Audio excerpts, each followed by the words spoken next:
मेरे अजीज हिंदुओं, आपने स्वयं पढ़ा मार्कंडेय पुराण गीता प्रेस गोरखपुर से प्रकाशित में अध्याय रौच्य मुनि की उत्पत्ति कथा में प्रमाण है कि रुचि ऋषि के पूर्वज स्वयं शास्त्र विधि रहित श्राद्ध आदि द्वारा पितर पूजा करके पितर बने खड़े हैं, फिर अपने बच्चे को गुमराह कर रहे हैं जो शास्त्र विधि अनुसार यानी कि वेदों अनुसार साधना कर रहा था।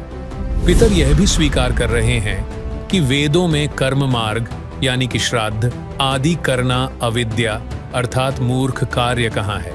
पितर भी अपने लोक वेद के आधार से अपने बच्चे रुचि को शिक्षा दे रहे हैं कि पितर देवता व भूतों की पूजा करके पुण्यमय लोकों को प्राप्त करता है। विचार करने वाली बात है कि पितर क्यों नहीं गए उन पुण्यमय लोकों को, स्वयं शास्त्र विधि त्याग कर साधना करके भूखे मर रहे हैं।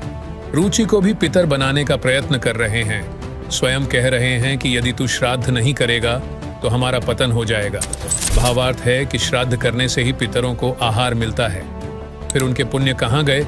वास्तविकता यह है कि पितर पूजा करके पितर बन गए। पितर योनि बहुत कष्टमय होती है, इसकी आयु भी अधिक होती है। इस योनि को भोग कर फिर अन्य प्राणियों की योनियों में शरीर धारण करना पड़ेगा। अब आपके मन में प्रश्न उठ रहा होगा कि फिर आप पूर्ण मोक्ष किसे मानते हैं?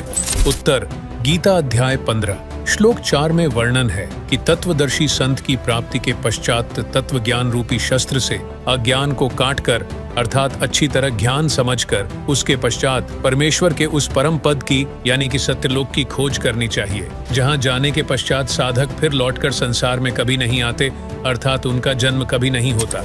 जिस परमात्मा ने सर्व रचना की है केवल उसी की भक्ति पूजा करो। पूर्ण मोक्ष उसी को कहते हैं जिसकी प्राप्ति के पश्चात पुनः जन्म न हो, जन्म मरण का चक्र सदा के लिए समाप्त हो जाए। वर्तमान समय में विश्व की 8 अरब आबादी में केवल तत्वदर्शी संत रामपाल जी महाराज जी हैं।